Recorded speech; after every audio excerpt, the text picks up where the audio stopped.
Bonsoir, good evening.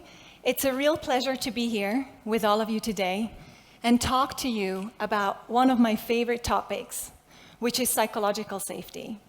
I would like to share with you learnings from 15 years at Google and why psychological safety matters when we try to innovate. Particularly at a time when we're talking about what COVID has caused in terms of disruption in many people's lives, in the organizations that we lead in, that we work in. A lot has changed. And do we still feel safe? So some of us wake up and wonder, what's my purpose? What am I doing? Why have I been doing this? And some of these questions are awakening. And are we brave enough to ask the question? I want to tell you a story. Who of you likes penguins? Show of hands. Okay, lots of hands. That's amazing to see. Great. Do you know or have an idea how penguins hunt when they're hungry, when they go catch fish? Who knows? National Geographic fans, or a few have their hands up. Okay, they have lots of strategies that they have developed. But let me tell you something else about penguins which you might not know. So when penguins get hungry, they need to eat fish.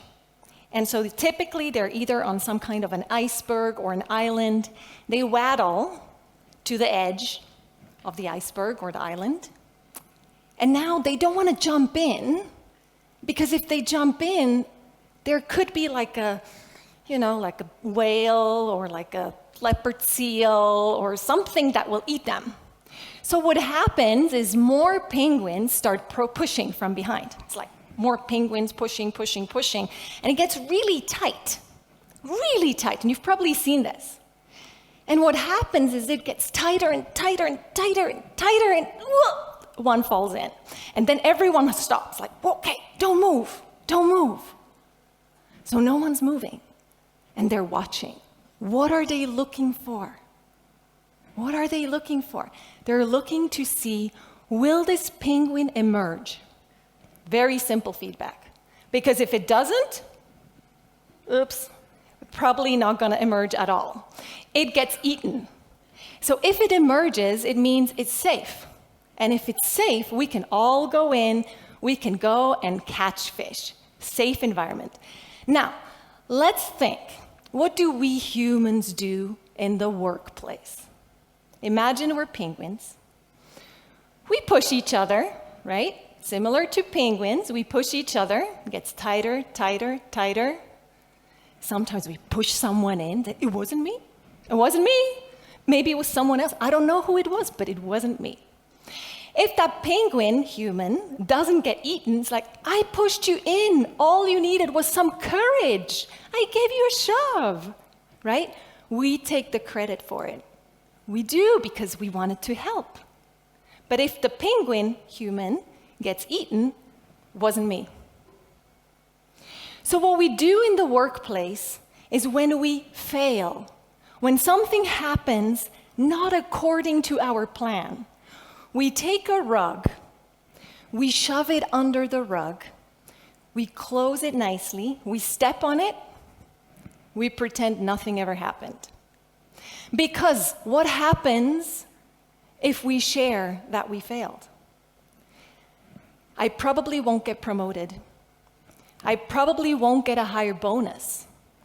It might damage my career, might damage my reputation. Lots of fears I have to deal with. And what I'm really looking for is to be safe. I want to be safe. I want someone to catch me when I fall. I want a leader to have my back. I want peers to have my back. I want support. I want to feel psychologically safe. But what does that even mean?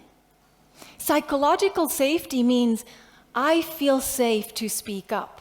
I feel safe to have a different opinion. I feel safe to think differently, to look differently, to behave differently, and to express that. I feel safe to be me.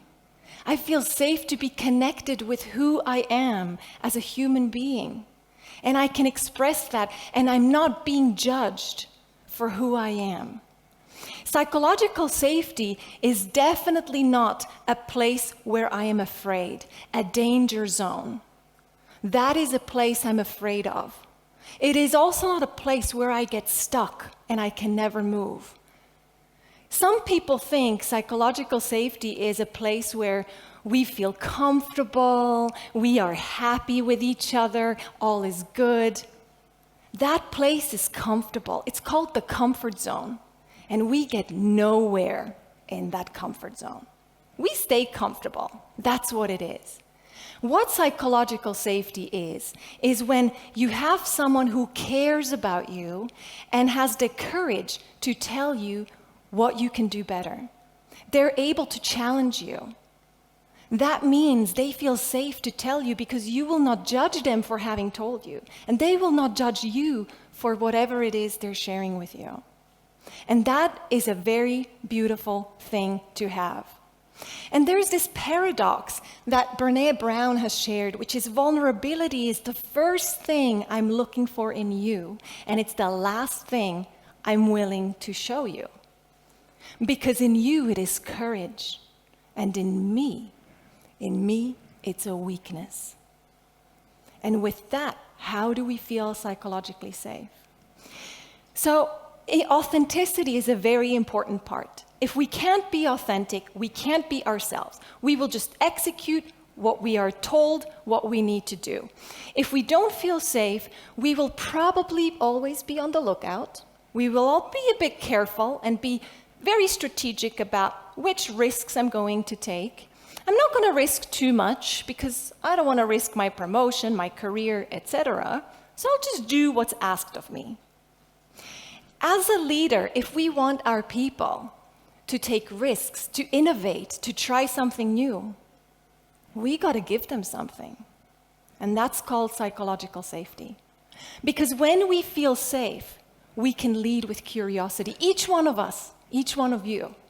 And when we can lead with curiosity, we're not afraid to ask questions. We're not afraid to think differently. We have courage. And when we have courage, we can share ideas. Sometimes they might be crazy ideas, but they're worth sharing. Those are ideas that spark from somewhere, that other people will take and build on. Those are ideas that will create something and co-create something with other people. This is the spark of innovation. It is the place where in a company like Google or other places, you can go to someone and say, I love your idea. What would it look like if it was 10 times bigger, if it had 10 times more impact, if it was 10 times faster, if it was 10 times more efficient, or 50 or 100? When you take an idea and you blow it up, you make it huge and big, and you have the courage to think about it and to make it happen. This is where innovation starts to happen. And you won't do it unless you feel psychologically safe. And so when we look at Henry Ford, who invented, Ford cars, Henry Ford asked people, or thought, if I asked people what they wanted, they would have said faster horses. So Henry Ford is someone who feels safe enough to have a crazy idea and say, let me reinvent the wheel. Let me reinvent how we solve for the way that we move from one place to another.